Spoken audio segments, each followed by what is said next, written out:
السلام عليكم ورحمة الله وبركاته. ازيكم حبايبي؟ عاملين ايه؟ يا رب تكونوا بخير. النهاردة ان شاء الله نعمل مع بعض فطاير الحليب او بريوش الحليب. حاجات بصراحة يعني هي حاجة من المعجنات الحلوة جدا، الطرية اللي بتكون طعمها حلو جدا. اول حاجة هنسمي الله ونصلي على سيدنا محمد صلى الله عليه وسلم، وبعدين نبدأ ونقول مقاديرنا اللي هي ايه. اول حاجة عندي نص كيلو من الدقيق المنخول، دقيق وانا نخلاه كويس جدا، عليه رشوة من الملح، عندي بيضتين عدد 2 بيضة يعني، وعندي كوباية وربع من اللبن، بس انا هستخدم كوباية ولما احتاج الربع احط، وعندي كمان معلقة كبيرة خميرة فورية، ومعلقتين كبار من السكر وفانيليا، ومعلقة صغيرة من البيكنج باودر، ومعلقة من الخل الابيض العادي بتاع السلطة وبتاع الاكل. الخل الابيض العادي بتاع السلطة وبتاع الاكل. اول حاجة هنعملها نقول بسم الله، وهنجيب الخميرة اهي بسم الله، وهحط عليها ايه، هحط عليها معلقة كده من السكر اهي، هحط عليها كده معلقة صغيرة او معلقة وربع من السكر، وهحط عليها شوية كده من المية الدافية، يعني كده ايه شوية مية دافية كده قبل ما نشتغل في اي حاجة، وهسيبها كده تتفاعل مع بعضها اهي، شوية مية وشوية من السكر كده، وبعدين هنسيبهم يتفاعلوا مع بعض كده لحد ما تعلى وتديني رغوة زي الفوم كده. النهاردة انا مش هستخدم العجان، انا هستخدم الفود بروسيسور، ولو مش موجود اللي هي طبعا الكبة، بس هستخدم سلاح العجن اللي هو البلاستيك مش السلاح الستانلس. اول حاجة هعمل ايه، اول حاجة هحط البيض، هحط 2 بيضة كده، واحط عليهم السكر، وبعدين هعمل ايه، هحط الفانيليا علشان طبعا زفارة البيض، هنحط الفانيليا علشان زفارة البيض، وهحط معلقة من الخل، معلقة كده كبيرة من الخل او معلقتين صغيرين، معلقة صغيرة دي يعني معلقة كبيرة، 2 منها يعني معلقة كبيرة بس كده. وهنبدأ بقى نخلطهم كويس جدا مع بعض بسم الله، نخلطهم الاول كده كويس جدا.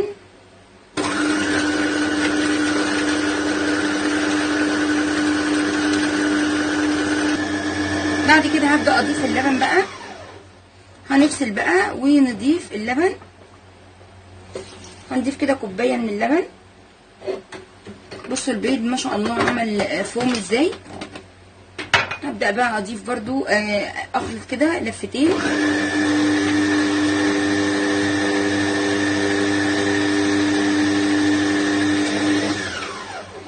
بعد كده هنبدأ ننزل بقى بالخميرة اهي. بصوا الخميرة ما شاء الله ابتدت تعمل فوم زي الكابتشينو كده ورغوة اهي معايا بسم الله. نضيف بقى ننزل بالخميرة، الخميرة عملت عندي فوم ما شاء الله وتفاعلت، معنى كده ان الخميرة بتاعتي ناجحة، يبقى ان شاء الله عجينتي هتطلع ناجحة. بس لازم نفضي كل الخميرة، ما نخليش في البولة بتاعتنا حاجة، لان الخميرة دي طبعا هي يعني هي السلاح بتاع العجين. الخميرة هي سلاح المعجنات، بس يعني سلاح المعجنات هي الخميرة الناجحة سلاح المعجنات. يلا بقى نسمي الله ونخلط برضو خلطتين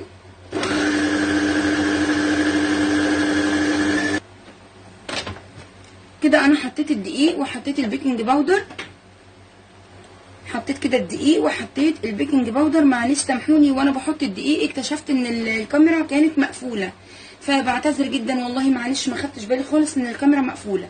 انا بس حطيت الدقيق ومعلقه صغيره من البيكنج باودر ورشه ملح، حطيت نص كيلو الدقيق، معلقه صغيره من البيكنج باودر، رشه من الملح، ما حطيناش الزبده لسه لغايه دلوقتي.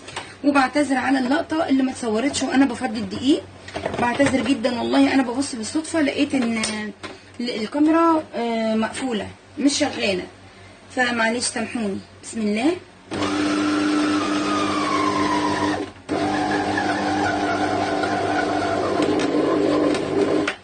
كده تمام. هنخلط بقى الزبده بتاعتنا، هنبدا بقى ننزل بالزبده، اخر حاجه بتتحط على الفطاير دي هي الزبده. الزبده مسك الختام بتاعه المقادير بتاعه الفطاير بتاعتنا دي. الزبده مسك الختام بتاعها. بس كده اخر حاجه خلاص تمام. وعجينتنا شكلها جميل جدا وطريه وحلوه جدا. نكمل بقى خلط كده.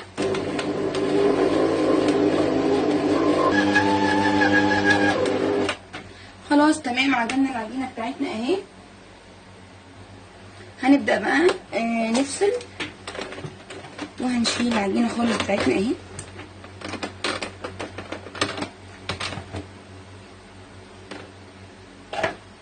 طبعا انا بشيل والغطا موجود.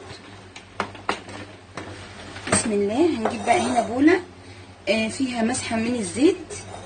دي بوله فيها مسحه من الزيت. بصوا العجينه بتاعتنا يعني محدش يستغرب، هي بتكون طريه كده. هي عجينه الفطاير دي بتكون طريه كده. لازم نحطها في بوله مدهونه بالزيت. هنفضيها بقى ونغطيها بالاسترتش، وبعد ما تخمر ان شاء الله وحجمها يتضاعف هنشوف بقى هنعملها ازاي وهندخلها على درجه حراره ايه. وهنشوف من نص كيلو من الدقيق طلعنا قد ايه. انا استخدمت كوبايه بس من اللبن. ممكن لو الدقيق بتاعك بيشرب اكتر ممكن تحطي كوبايه وربع. لو الدقيق بتاعك بيشرب اكتر ممكن تحطي كوبايه وربع من الحليب. بس كده عايزين نفضي كل العجينه بتاعتنا. تمام.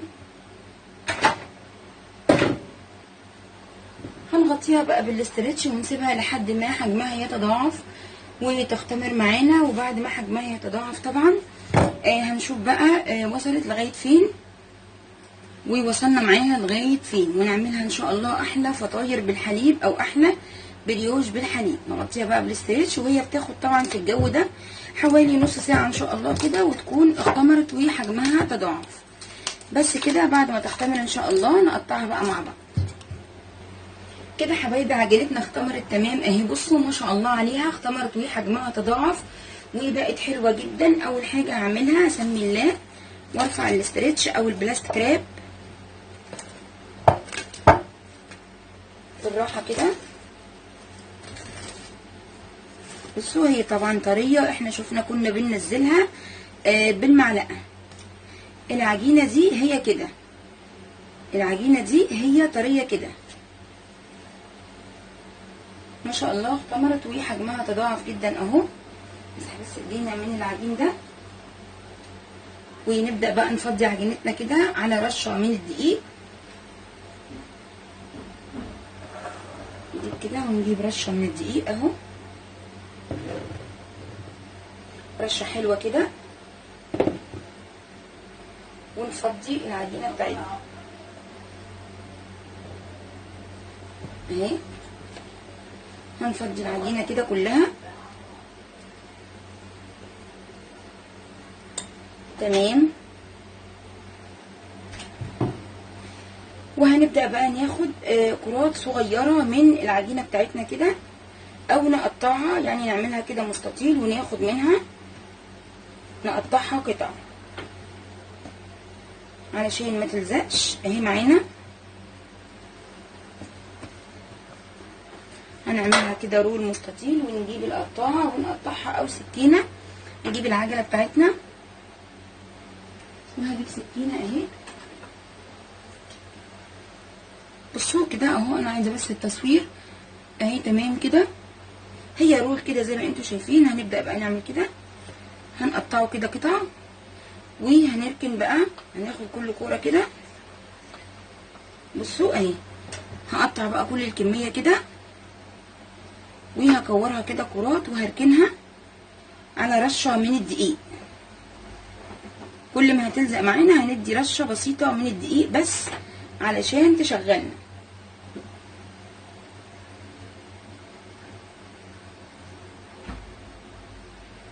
كده اهو. تمام كده اهو. الرول اهو. هنقطع بقى كل الكميه كده ونبدا نشتغل فيها. خلاص كده قطعنا كل الكميه بتاعتنا. هناخد بقى اول كوره كده ونبدا بقى نفردها كده زي ما انتم شايفين اهو. بسم الله. هنتعامل معاها معاملة العيش الفينو اهي، علشان لو مش واضحة قدامكم توضح. وهنبدأ بقى نلفها رول بالشكل ده كده اهي، ونقفلها كده من الجناب، ونبدأ نلفها رول كده وننفضها من الدقيق كويس جدا اهو، ونحطها في الصاج اهو. هنبدأ نفرد كده واحدة كمان، هنفردها وهوريكم تقفلوها ازاي برضو بطريقة احسن من كده.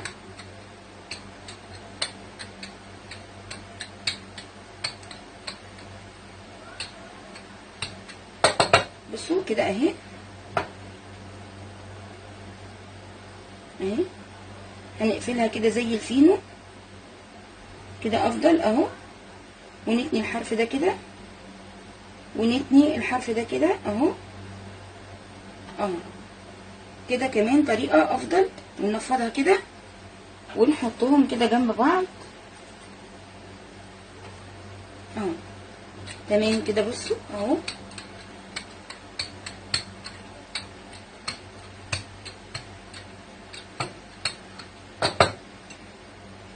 يلا كده بسم الله، كمان واحدة اهي، هنبدأ نقفلها برضو كده زي رغيف الفينو بالظبط. عجينة طرية ولينة وحلوة جدا، ونبدأ نتني الحرفين دول كده اهو، ناخدهم كده ونعملها كده ونجيبها اهي تمام كده. كل الكمية بقى بنفس الشكل ده، نحط بس ايه رشة كده من الدقيق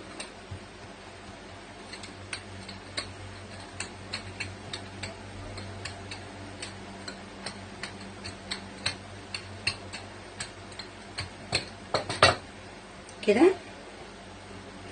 زي معاملة العيش الفينو، والسمك بتاعها بيكون حوالي نص سنتي، بس نص سنتي يعني ايه حلو كده، نص سنتي بضمير يعني، مش نص سنتي ايه كده يعني، لا نص سنتي بضمير يعني.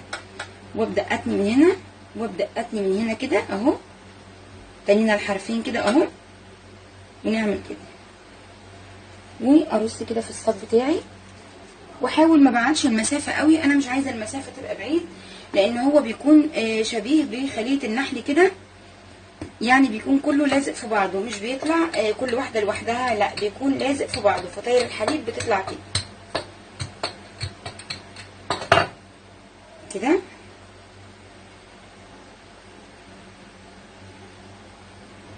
حتى لو لزقت منك على الرخامة عادي خالص، مفيش مشاكل برضو، هتطلعيها بايدك وهتلفيها زي ما بنقفل العيش الفينو بالظبط، بس مع الفرق ان احنا بنتني الطرفين دول كده، بنتني الطرفين دول كده من فوق، وبنرجع نلفها كده تاني ونحطهم كده جنب بعض اهو. بس هنكمل بقى كل الكمية بتاعتنا كده، وبعد طبعا ما اكمل الكمية هنشوف هنلمع الوش النهاردة بايه. هنلمع الوش طبعا بصفار بيض او ببيضة وسكر بودرة، هنلمعها بصفار البيضة او بالبيضة وبالسكر البودرة. يلا كده نقفل بقى ونكمل كل الكمية اهي. نص كيلو دقيق طلع لي كمية حلوة، مش كمية قليلة برضو، طلع لي كمية حلوة جدا. نقفل كده، العجينة لينة وطرية اهي، وما شاء الله عليها ناجحة جدا جدا. جربوا الطريقة دي وجربوا المقادير زي ما قلت لكم كده، ومحدش يلعب في حاجة، هتلاقوا في المقادير خالص ولا تغيري فيها، هتلاقوها ناجحة معاكم جدا. رشة بسيطة كده من الدقيق معايا، واحط وابدا بقى افرد ونكمل كل الكميه بنفس الطريقه. حبايب قلبي الفينو بتاعنا، الفطاير بتاعتنا، معلش اسفه، العيش الحليب او بريوش الحليب بتاعنا خمر وحجمه تضاعف. هنا بقى عندي ايه معلقه كده من السكر البودره، هنحط عليها بيضه، هنحط عليها بيضه، وهنحط باكت فانيليا بيضه وباكت فانيليا، وهنعمل ايه وهنقلبهم كويس جدا كده مع بعض. بيضه وباكت فانيليا وسكر بودره.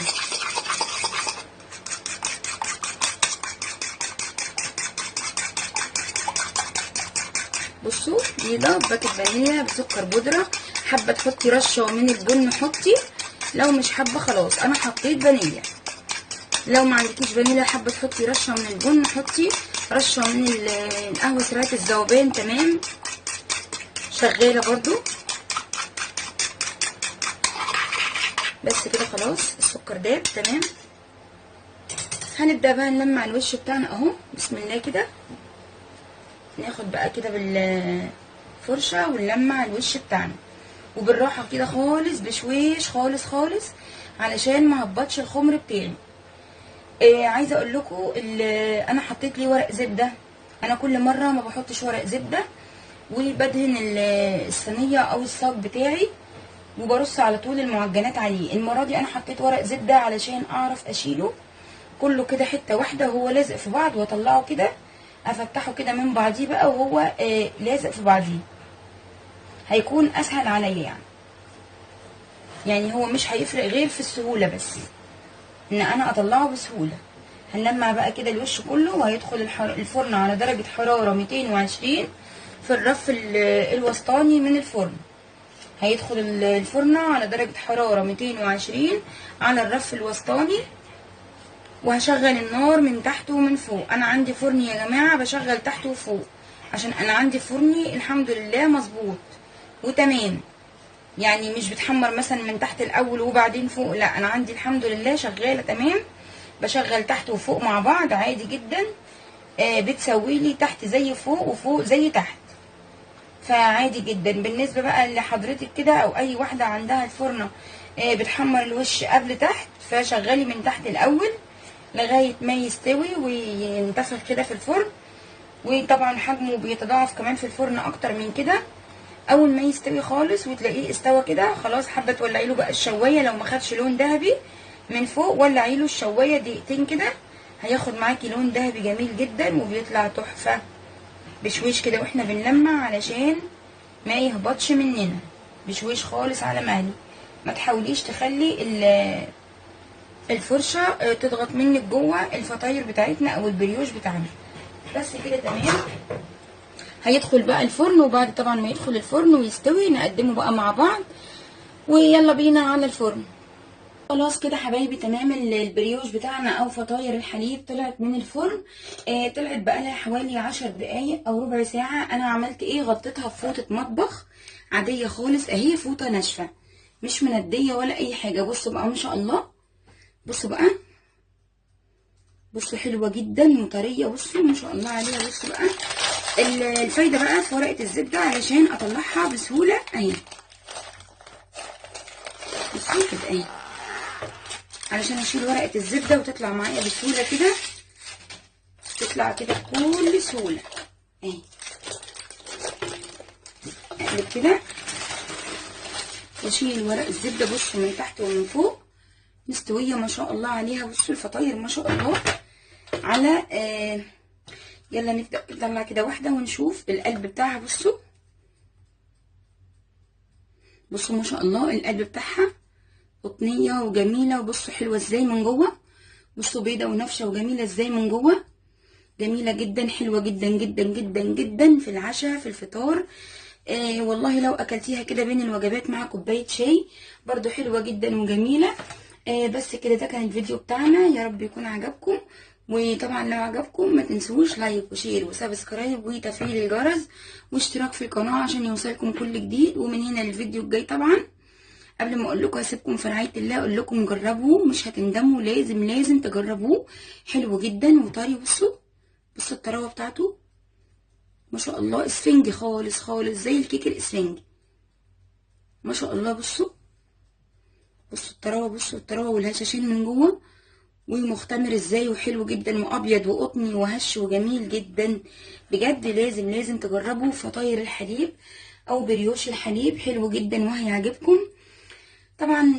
زي ما قلت لكم كده طبعا ما تنسوش بقى وتسرحوا مع بريوش الحليب وما تنسوش اللايك والشير والسبسكرايب. وحبايبي اللي متابعيني دايما ربنا يخليهم وما يحرمنيش من متابعتهم الحلوه ولايكاتهم الحلوه ولا الكومنتات الجميله بتاعتهم.